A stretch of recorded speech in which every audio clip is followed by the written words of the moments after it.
Hello and welcome to the show. Listen, thank you so much for joining us today. I tell you what, we've got a great show planned for you. You know, have been talking about new beginnings all year long, and I can't stress that enough. It's time for you to do what God has promised you to do, or just get to it. It's all about new. Everything is new. And so this week, I tell you, this week's guest is Miss LaDovia Hope Washington, and she's got a story to share with us. And so I just want you to sit back, relax, and enjoy, because it's coming up next. The Cecil Williams South Carolina Civil Rights Museum is the Palmetto State's first and only museum. It honors a generation of people, black and white, throughout the state of South Carolina who deserve to be remembered for their unselfish commitments and sacrifices. Enjoy an immersive and entertaining virtual tour. For more information, visit www.cecilwilliams.com.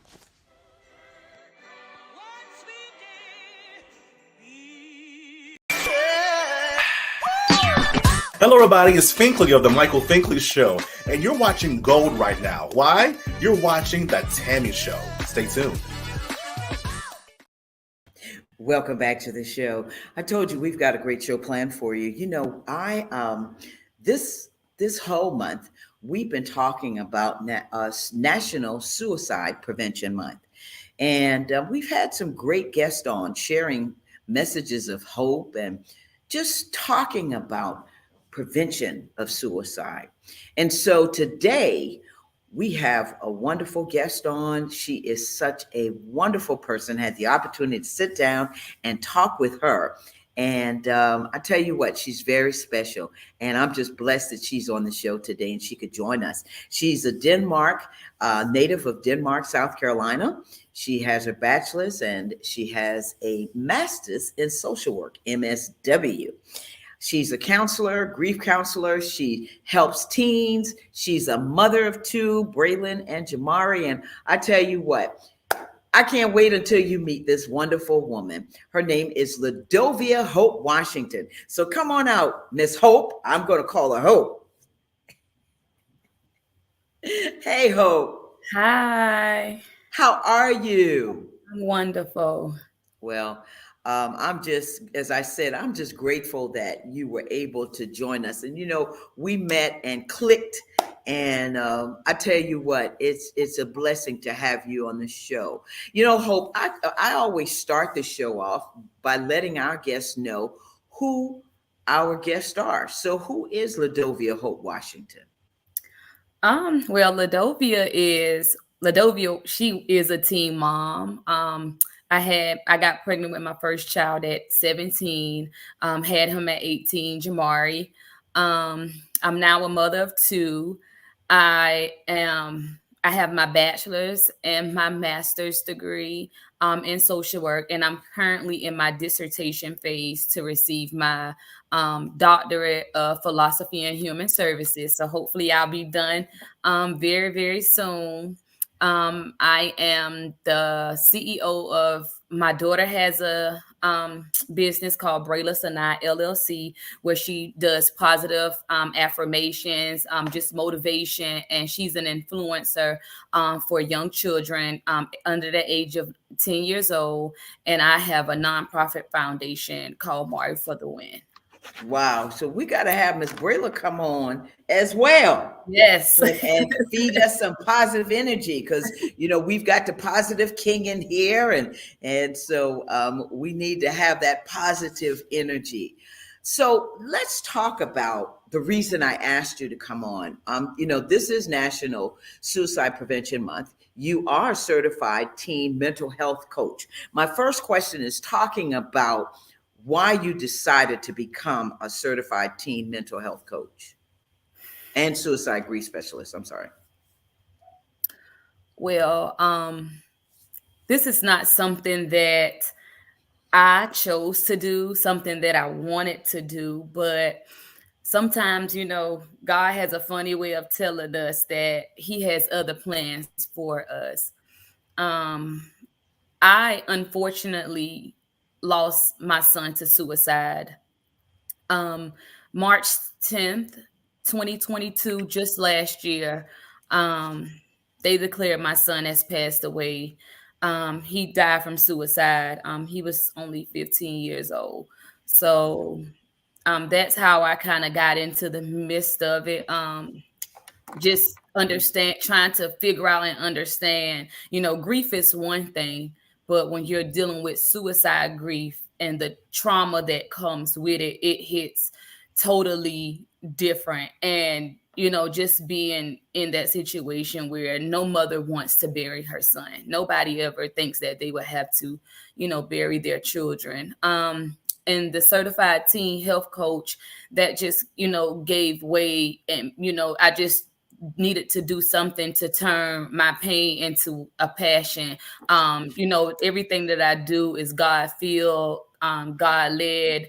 If I put my selfishness into this, I would not be doing this. But my ultimate goal is, if I can encourage and save other children's lives, then I'm all here for it. And that's the main purpose. And one of the things is you're talking about, and I am so sorry, as I said, about your son. And this happened a year ago, right at a year ago, and you're able to talk about it. How have you had to deal with talking about Jamari? To be honest, this month was actually the first time that I've ever spoken about it. The first day I actually told my story was, he has been passed away for a year and 18 months, and that was during Suicide Prevention and Awareness Week, which was September the 10th. That was my first time telling his story, telling my story, and what actually happened with him. And so when you talk to teenagers and you say you've turned your pain into passion, what do you focus on when you talk to teenagers? Love. Everything that I do is centered around love. I don't want to be I educate them, but I want to talk to them in place of their mothers, just from a mother's perspective. I take all of my certifications, any degrees, I put that on the back burner, and I just talk to them as people, and I listen to them as if I was their mother, or somebody that wants to listen and actually want to help them through what they're going through. And I want to go back to Jamari, because you say you share this story because it can help and will help others. Were there any signs that you noticed in Jamari that would have told you that this would have happened, that he would have completed? There were definitely not any signs that, told me that he actually has suicidal ideations or self-harm. But I think that the pandemic had a lot to do with it. Um, he spent his eighth grade year and his first freshman year of high school home. So when he went back to school, he was a sophomore in college, I mean, high school. And, it was just, trying to adjust and, just trying to figure himself out. How can you figure out who you are when you're home all the time? There's no outside, there's no social life. So I think that kind of played into it, but there were not really any signs because he was always quiet. Ever since he was a little boy, he went from crying a lot to just being super quiet. So there were not any signs. There were not any indications, that I knew of at that time, because what studies say is not what we're finding out in teens. So the signs and symptoms, they look different in teens and youth than they would in adults, is what I found out later. And so since you found that out, share what some of those signs and symptoms in teenagers, because there are probably some folks who are listening and wanting to know what is it that I need to be watching for. Well, what we found out was that, constant pains of like toothaches, even if you take them to the dentist and they don't have any cavities or anything, toothaches, tummy aches, if they're constantly, complaining that their stomach is hurting.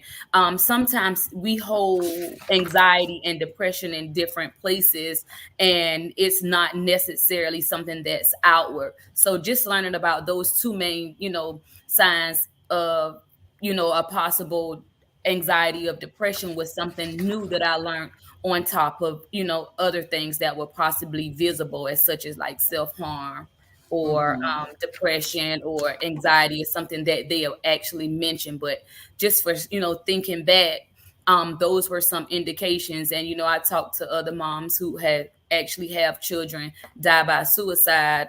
They had some of those same indicators. Wow. And so when we talk about supporting adolescents, supporting these teenagers and youth, how do you effectively support young people who are experiencing mental health challenges?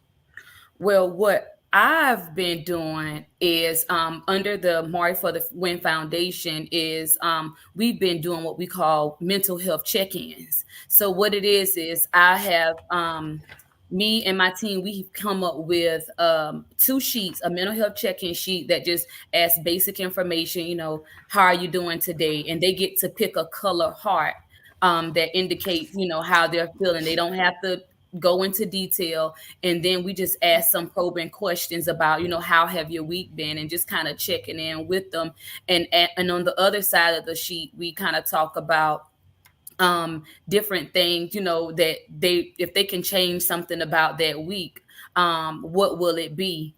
And on a second sheet, we'll leave them with some coping mechanisms, and we'll leave them with my personal phone number, and also leave them with some tips and resources if they were in a situation where they felt like they were just in a dark space. Sometimes people are not, suicidal or have suicidal ideations. They're just in that really, really dark spot.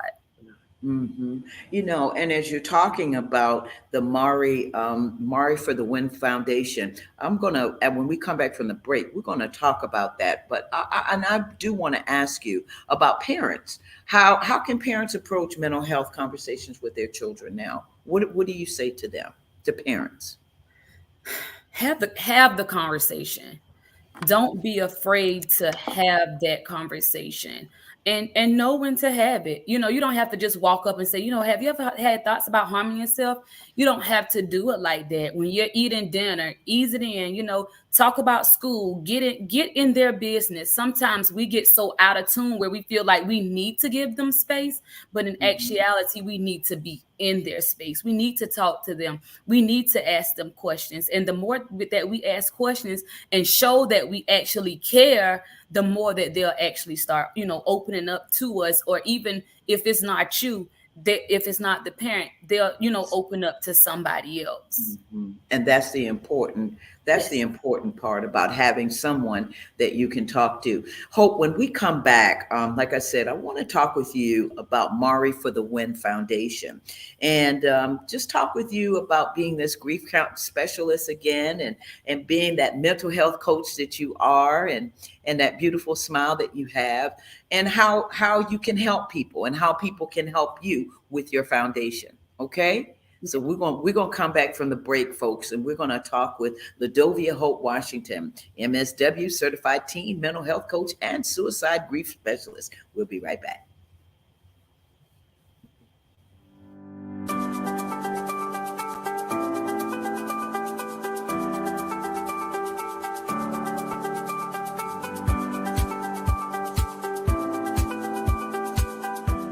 The Orangeburg County Conference Center supports downtown Orangeburg and our surrounding communities. The 6,000 plus square foot space is ideal for groups of up to 400 people attending corporate meetings, conventions, workshops, and special events. Conference Center staff are inspired to ensure that everyone can enjoy the modern amenities. State-of-the-art ballroom that accommodates up to 400 guests banquet style and 430 guests theater style. A warming kitchen with hot boxes, ice machine, refrigerator, freezer, and counter space. A lobby that accommodates 150 guests with special events outdoors. The comfortable outdoor amphitheater has a video wall and seating. Adjacent to the amphitheater is 12,000 plus square feet of green space that extends events outside, plus complimentary on-site event parking and additional parking across the street. Your event can take place all in one spectacular location. We welcome your special event in Orangeburg.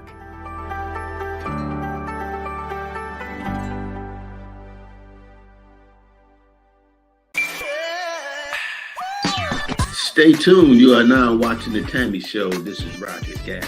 Welcome.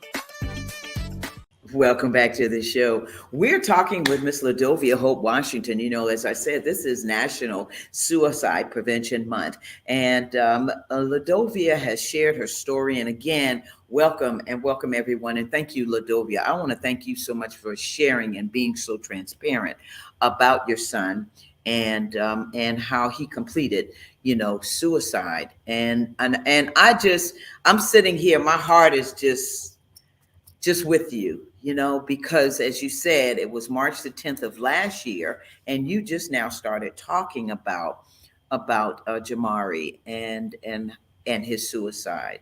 But one thing that that I'm just so I guess the word is, I'm just pleased that you have shared your story, but you said something so powerful, which was your pain. You turn your pain into passion in helping other young people. And I'm a mother. Now I'm gonna tell you, I can't say that that's what I would do, Right. but to hear you talk about it, it encourages me. So while we are talking about and coming back, I want you to tell us about the Mari for the Win Foundation and how we can help you. Tell us about it. Well, the Mari for the Win Foundation was, started in honor of my son that I lost to suicide. And the name For the Win came up because everybody asked, how did that come about? It was his gaming tag. It was always for the win, for the win, for the win. And I kept saying, well, what does that mean? And he just kept saying nothing. That's just what it was. So when I think back on it, I'm just thinking like, you didn't lose. He didn't lose. You did win. Like there's nothing that's been lost, about your life. And I'll continue to carry your legacy in whatever way that I can and help other struggling teens or youth that is struggling. I'll help them win. So that's how Mari for the Win actually came about. And what we actually do is his birthday is June 23rd. So every month, every year in June, we actually held our first annual Teen Wellness Day. And what it's designed to do is to get teens and youth ages 12 to 19 to come out. And do what we call a mental wellness check-in. We had therapists, we had social workers, we had guidance counselors. We just had, I think we had about 15 volunteers that came out and completed the mental wellness check-ins that I spoke about earlier. And we had about over almost 200 people to show up, and we completed about 78 mental health check-ins with teens in just one day.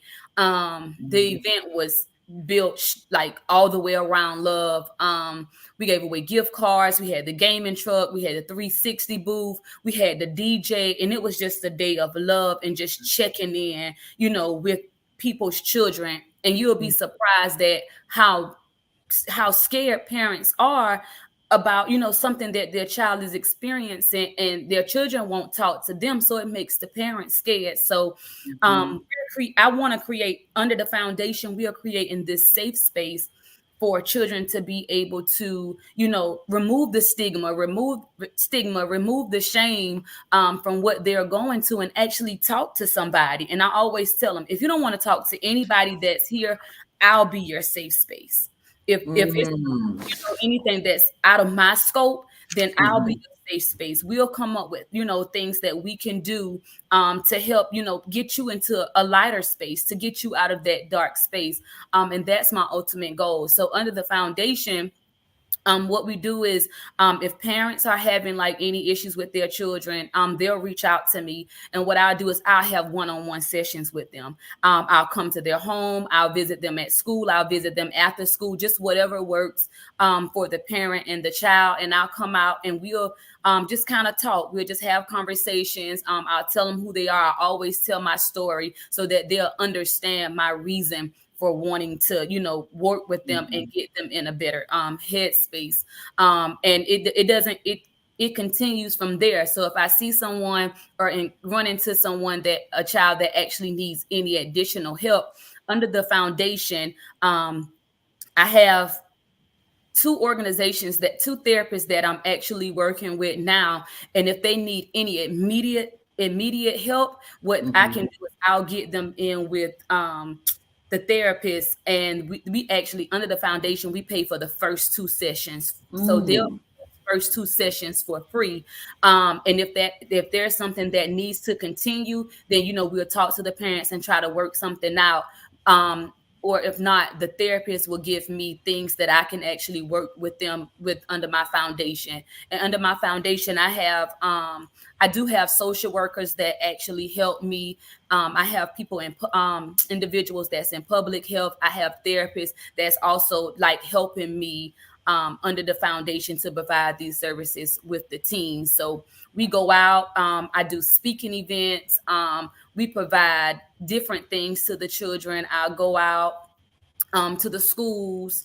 I do sessions with the children. I do mental health check-ins. My goal is to get in to meet the children where they are. So if I got to go to a football game, if I got to go to football practice, if I got to go to freedom practice, I'm going to go, because we never know what type of day those children are having. That's right. We never know. So if we can just get them in that space where they are able to just talk about it, and you never know. That's like an adult. If you had a bad day, just getting that off your chest can make a world of difference. And if I know that I could have possibly saved someone's life that day, then I'm willing to do whatever I need to do. Wow. I mean, that's a wonderful mission to have for Mari for the Win Foundation. Let me ask you this. When you talk about grief, what are some of the things that someone who's grieving can do to improve their healing process? Write, journaling, release, exhale. Anything that's going to make you exhale. And What I've learned about suicide grief is the hardest thing to do is breathe. There's many times I catch myself holding my breath for minutes at a time, and my daughter will come up and say, "Mama, you got to breathe," just out of nowhere. So once you get caught up in that moment and things that have taken place and happened, you lose. It takes your breath away. So just learning how to breathe is just that simple. And what advice do you have for people with a family member who have lost a loved one, a child, or an adult to suicide? It's a never-ending journey. It's a never-ending journey, and suicide grief always look different from someone who's lost their life to cancer, because sometimes you see that coming. Sometimes when you don't see you don't see suicide coming, and when it catches you off guard, to make for someone to feel like their life is not worth living, it's a never ending journey, and the what ifs never ever go away. So just keep breathing. Just keep breathing. Keep trying. Every day that you wake up, just keep trying. Wow. You know, like I said, I don't know how you're doing it. I know how you're doing it. I know it's God. I know it's God. And I tell you, I can't thank you enough for sharing your story and being transparent. You know, I had someone just text me and say, "Well, what happened?" And I said, and I want to text back and say, it doesn't matter what happened and how it happened. It's that you are now, as you said, breathing, and you're going through that healing process. You know, sometimes people want to hear all kinds of things, but that's not the important thing. The important thing is that you're here helping others, which is helping you. And I thank you for that, Hope. I really do. I thank you for sharing that. I want to ask you about a message of hope. I've been asking everybody to share a message of hope with our viewers. What would you say? Do everything with love. Do everything with love. And that's what your first thing you said was love. That's it. How can people help you and help your foundation? Donations, because of course, spreading the word. Of course, therapy sessions, they aren't cheap, but whatever we need to do to give them that additional help that they need, we're gonna do it by any Okay. means necessary. Just share the foundation. We have a Facebook page, Mari for the Win. If you just share the page, like the page, just support. We do a lot of things online, so people can just support us like that. There's no way that's too big or too small for anyone to support the foundation. Right. And they can also email you at Definitely. mariforthewin@gmail.com as well. That way they can get in touch with you, and they can help you. So donations, and we had Destiny. I want to thank Destiny for joining the show. She said teamwork makes the dream work. Yes, So we want she's to my thank you. yes, she's my assistant. She's the right side of my brain. Maury called her his big sister. So Oh, they shared a very dynamic bond. relationship. She's been one of the shoulders that I was able to lean on throughout all of Wow. this. Wow, that's truly a blessing. Well, listen, Dr. LaDovia Hope Washington, the future Yes, PhD. Yes, ma'am, we calling it as it is. Let's do this. 3 words that describe you. mother, educator, motivator. Educator and motivator. Wow. You have just taken my heart. I mean, you have my heart. So if there's anything that I can do to help you, and here on the Tammy Show, just all you have to do is call, Hope. All you Yes, have to do is call. I really appreciate you today sharing your story. I ask that God will continue to bless you And Brayla, I'm gonna have to have her come on the show Yes. to talk about what she's doing as an influencer, as a young girl, under Yes. 10 years old, and so thank you for sharing her with the world. Carolyn, thank you, Carolyn, for joining the show. She says, great show. Thank She you. also is a motivator as well. And so and believes in God. So I just want to thank you. I can't say that enough. I know people always say, well, why do you always end this show with just thanking? Because you took the time out to come and you took the time out to share and be transparent. And that's what I appreciate. Thank you for the opportunity. Thank you for having me. Oh, thank you. Well, listen, Hope, you take care of yourself and may God continue to bless you. And like I said, if there's anything I can do, hugs. Okay. Yes, ma'am. Thank you All so right. much. All right. You take care now. All right. Bye-bye. Okay, folks. I tell you what, beautiful show. LaDovia Hope Washington. What a strong woman. I tell you what, I don't know if I'd have the strength, but she has the strength, and that gives me strength and encouragement. I hope you did enjoy the show. Thank you, Carolyn. Transparency and authenticity. Yes, ma'am. Right on, right on. And so I want to thank you all, and thank you, viewers, for always tuning in to Tammy right here on YouTube. That's the YouTube channel. Listen, next week, we're going to have some great guests again coming on and talking about Unity Festival that's being held in Ikson, South Carolina. And they're coming on, and I tell you what, I'm interested in talking with them and hearing all that they have to say. I want to thank my producers, Alicia, and of course, my other assistant producers, Tiana, Willie, and Felicia. I want to thank you all for what you do. You know, I love you. And we're making an announcement. Tiana is engaged. So Tiana, congratulations, my darling. I know you didn't think we were going to do that, but congratulations, okay? Remember, folks, please subscribe to the Tammy TV show. That's on YouTube. That's the Tammy TV show on YouTube. Let's be a blessing to somebody today and every day. Remember, check up on somebody because you never know what's going on in their lives. And show love. That's the message for the day that LaDovia Hope Washington shared with us. Thank you, LaDovia. Thank you again. And until the next time, take care of yourself. Bye-bye. Coming up on the next Tammy, I'm going to be talking with Don and Donna Westby. They're the founders of Umoja Village, and they're going to be talking about a Unity weekend that's happening all in Aiken, South Carolina. So I want you to join us on the Tammy TV show YouTube channel, Thursday, 7 p.m. See you then.